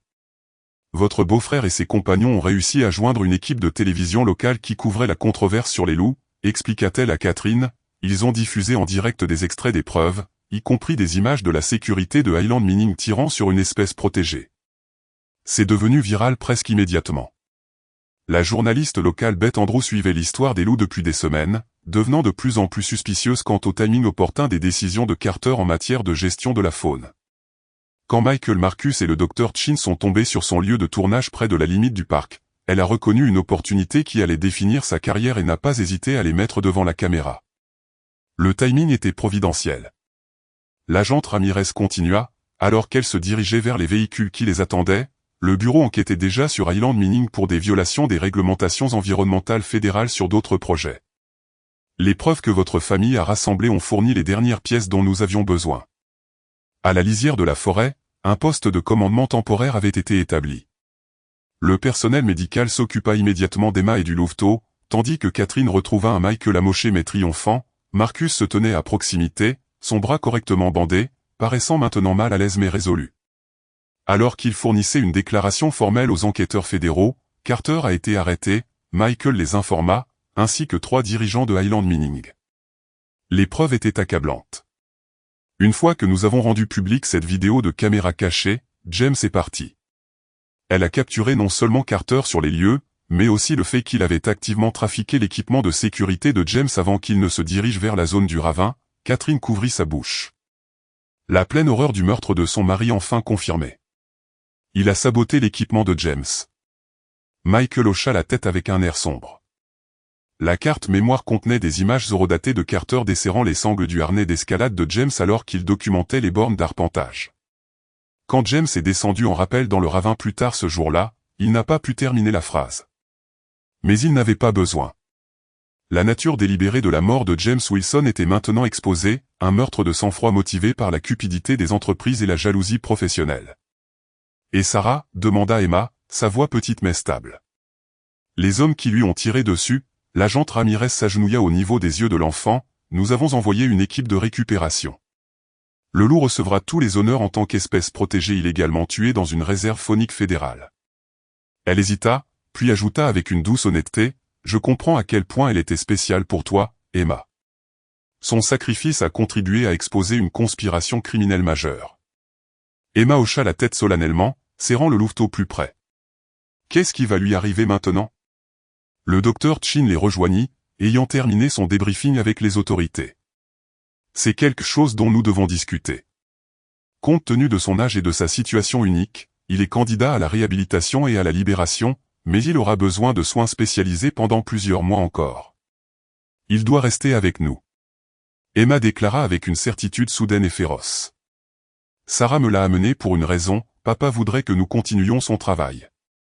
Les adultes échangèrent des regards, reconnaissant la vérité dans ses mots. Ce louveteau représentait non seulement la continuation de la lignée de Sarah, mais aussi l'héritage de James Wilson, sa conviction de la profonde connexion possible entre les humains et ces prédateurs intelligents. Alors que le soleil commençait à se coucher sur les montagnes de Yellowstone, Emma s'assit avec le louveteau sur ses genoux, entouré de nouveaux alliés. La vérité sur la vie et la mort de son père avait finalement émergé de l'ombre et à la lumière. Le sacrifice extraordinaire de Sarah avait assuré que les tueurs de James Wilson seraient traduits en justice et que les lieux sauvages qu'il avait lutté pour protéger resteraient intacts. Le louveteau leva la tête, des yeux ambrés si semblables à ceux de sa mère, rencontrant le regard d'Emma avec ce qui ne pouvait être décrit que comme de la compréhension. Le printemps arriva à Yellowstone avec la douce persistance qui suit même les hivers les plus rigoureux. La fonte des neiges alimentait les ruisseaux impétueux, des fleurs sauvages parsemaient les prairies et une nouvelle vie émergeait dans tout le parc. Un an s'était écoulé depuis les événements qui avaient ébranlé la famille Wilson et exposé la corruption au plus haut niveau de la direction du parc. À la station de recherche Wilson reconstruite, maintenant officiellement désignée sous le nom de Centre d'études des loups James Wilson, Catherine se tenait sur le porche en regardant sa fille dans la prairie en contrebas. Emma, maintenant âgée de 7 ans, était assise les jambes croisées dans l'herbe, un bloc-notes à la main, documentant soigneusement le comportement du jeune loup qui bondissait autour d'elle en cercle ludique. L'animal avait considérablement grandi au cours de la dernière année, n'étant plus un louveteau vulnérable mais un jeune mâle fort avec une fourrure grise épaisse et des yeux ambrés intelligents qui semblaient contenir l'esprit de sa mère. Sa technique s'est améliorée, remarqua le docteur Laura Chin, rejoignant Catherine à la balustrade, elle est en train de devenir une chercheuse de terrain accomplie. Catherine sourit, une fierté maternelle évidente dans son expression, James serait stupéfait de voir comment elle s'y est prise. Elle insiste pour utiliser sa méthodologie exacte, jusqu'au système de codage couleur pour les notes comportementales. Les conséquences de ce que les médias avaient surnommé la conspiration de Yellowstone avaient entraîné des changements radicaux dans la gestion du parc et dans la vie de la famille Wilson. William Carter attendait maintenant son procès pour de multiples accusations fédérales, y compris complot, corruption et meurtre au second degré dans la mort de James Wilson.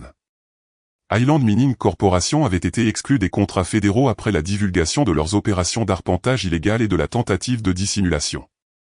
Plus important encore, pour Catherine et Emma, les vallées du Nord avaient été définitivement désignées comme une zone spéciale de recherche et de conservation, protégeant la zone de tout développement futur.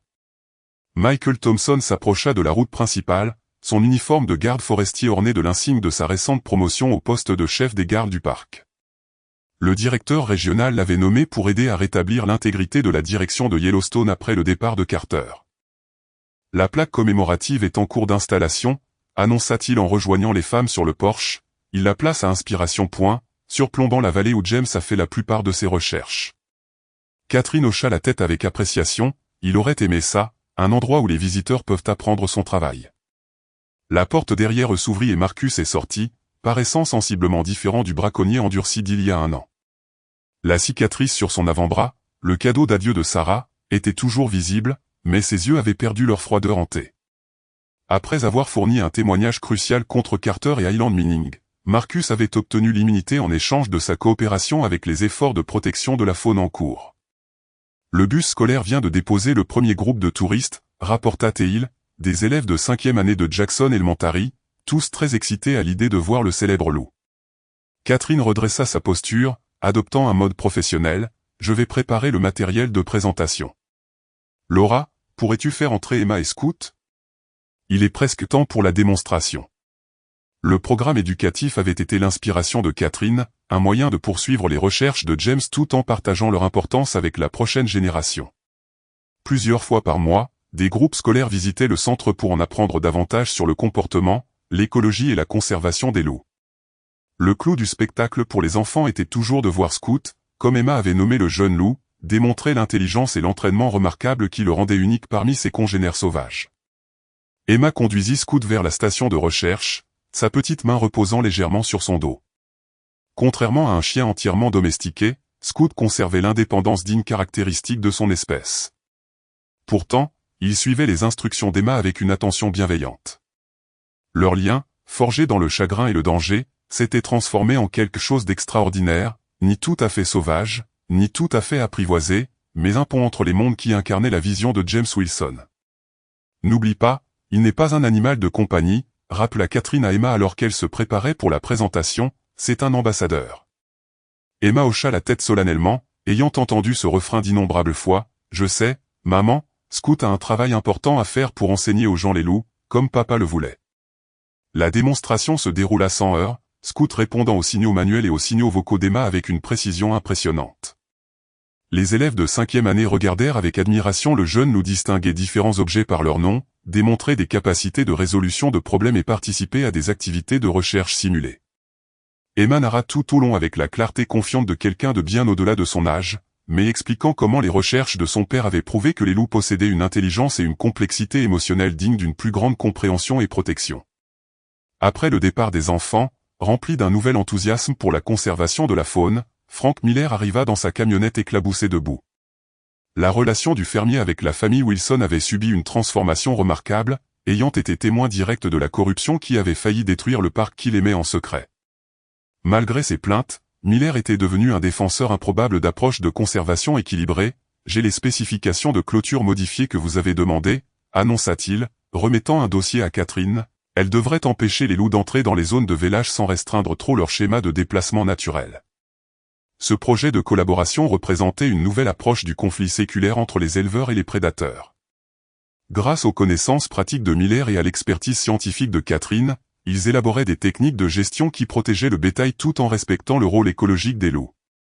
Nous mettons en œuvre des systèmes similaires avec 3 autres ranchs le mois prochain, lui dit Catherine, en examinant les documents. Si les taux de réussite correspondent à nos projections, cela pourrait transformer la gestion des prédateurs dans toute la région. Alors que l'après-midi se transformait en soirée, la station de recherche se calma. Emma termina son journal d'observation quotidien tout en enregistrant méticuleusement les comportements et les réponses de Scout pour l'étude en cours qui formerait finalement le noyau d'un article scientifique, un article qui inscrirait Emma Wilson comme chercheuse contributrice aux côtés de sa mère et du Dr Chin Joseph. Blackfeather arriva alors que le soleil commençait sa descente, apportant des nouvelles du conseil tribal. Le sanctuaire de la vallée du Nord a été reconnu dans nos cérémonies traditionnelles, les informatéils, les aînés l'ont déclaré lieu sacré où les esprits des loups et de James Wilson veillent ensemble sur la terre.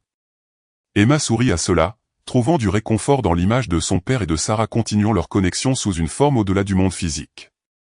Cette nuit-là, sous une couverture d'étoiles, la famille élargie que la tragédie avait forgée, se rassembla autour d'un foyer à l'extérieur de la station de recherche. Michael et Marcus étaient assis côte à côte, les années d'éloignement se guérissant progressivement grâce à leur objectif commun. Le docteur Chin discuta des possibilités de recherche futures avec Catherine, tandis que Joseph partagea des histoires traditionnelles de loups et d'humains avec une Emma attentive. Scout était couché au bord du rassemblement, alerte mais détendu, levant occasionnellement la tête pour suivre un son lointain inaudible aux oreilles humaines. Parfois, j'ai l'impression de les entendre, confia Emma tranquillement à Joseph, des loups frères qui appellent depuis les vallées du Nord. Pensez-vous qu'ils pourraient être les parents de Sarah de sa meute d'origine ? Joseph hocha la tête pensivement. Les anciens disent que les loups ne quittent jamais vraiment leurs territoires familiaux. Leurs esprits restent, guidant les nouvelles générations vers la maison.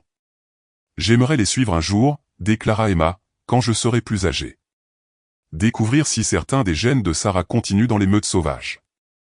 Je crois que votre père considérerait cela comme une ambition louable, répondit Joseph avec un doux sourire. Alors que l'obscurité s'épaississait, Scout se leva soudainement, sa posture alerte mais pas alarmée. Il se déplaça aux côtés d'Emma, puis se tourna pour faire face aux montagnes lointaines. Un hurlement envoûtant monta de la forêt au-delà de la station de recherche, un loup sauvage appelant pour marquer son territoire ou communiquer avec sa meute. Sans hésitation, Scout leva son museau et répondit, sa voix portant à travers la vallée avec une puissance surprenante pour sa jeunesse. Les humains se turent en écoutant cette conversation ancienne entre la domesticité et la nature sauvage. Emma posa sa main sur le dos de Scout, sentant la vibration de sa fourrure sous ses doigts. À cet instant, les frontières entre le passé et le présent, entre le sauvage et l'apprivoisé, entre la perte et le renouveau, semblèrent se dissoudre. Il se souvient de qui il est, observa Catherine doucement, regardant sa fille et le loup se découper sur le ciel étoilé. Tout comme Sarah s'en est souvenue et Emma s'en souvient, ajouta Michael, sa passion continue à travers elle. L'échange de hurlements continua pendant plusieurs minutes, une symphonie de voix sauvages qui sembla à Emma comme une célébration. Bien que le chemin à suivre comporterait des défis, équilibrer la nature sauvage de Scout avec son rôle d'ambassadeur et poursuivre les recherches de son père face aux controverses en cours sur la gestion des prédateurs, explorer sa propre compréhension croissante des événements complexes qui avaient façonné sa jeune vie. À cet instant, tout sembla juste. Le travail de James Wilson continuerait, l'héritage de Sarah vivrait à travers son fils et Emma avait trouvé son but, se tenant au seuil entre l'humain et le sauvage, tout comme son père l'avait fait, construisant la compréhension là où la peur avait autrefois prévalu. Alors que le dernier hurlement de Scout s'estompait dans la nuit, Emma leva les yeux vers les étoiles brillantes et murmura, « Nous l'avons fait, papa. Nous avons terminé ton histoire. » Au crépuscule de nos vies, nous réfléchissons souvent à ce qui compte vraiment, aux liens que nous avons tissés et à l'héritage que nous laissons derrière nous. Comme Emma et les loups, nous recherchons tous la compréhension à travers des frontières qui semblent impossibles à franchir. Cette histoire nous rappelle que la sagesse que nous avons acquise au fil des décennies n'est pas destinée à s'estomper, mais à être transmise, tout comme les instincts protecteurs de Sarah ont été transmis à son louveteau. Le courage de défendre la vérité, même lorsque des forces puissantes s'y opposent, devient notre héritage le plus significatif pour la prochaine génération. Tout comme la passion de James a continué à travers sa fille, vos expériences et valeurs de toute une vie continuent à travers ceux que vous avez touchés. La nature nous enseigne que la vie continue en cycle de perte et de renouveau, que ce qui ressemble à une fin nourrit souvent de nouveaux départs. Rappelez-vous, comme Scout hurlant à la meute lointaine, votre voix compte toujours. Votre histoire n'est pas terminée tant que quelqu'un porte votre vérité vers l'avant. Dans ce monde bruyant qui rejette souvent la sagesse, votre héritage de connexion à la famille, à la nature, aux principes, peut être le cadeau le plus précieux que vous puissiez offrir à l'avenir. J'espère que vous avez apprécié l'histoire d'aujourd'hui. Abonnez-vous à la chaîne pour ne pas manquer d'autres histoires comme celle-ci. Laissez un like et commentez ci-dessous ce que vous avez pensé de l'histoire. À bientôt dans la prochaine vidéo.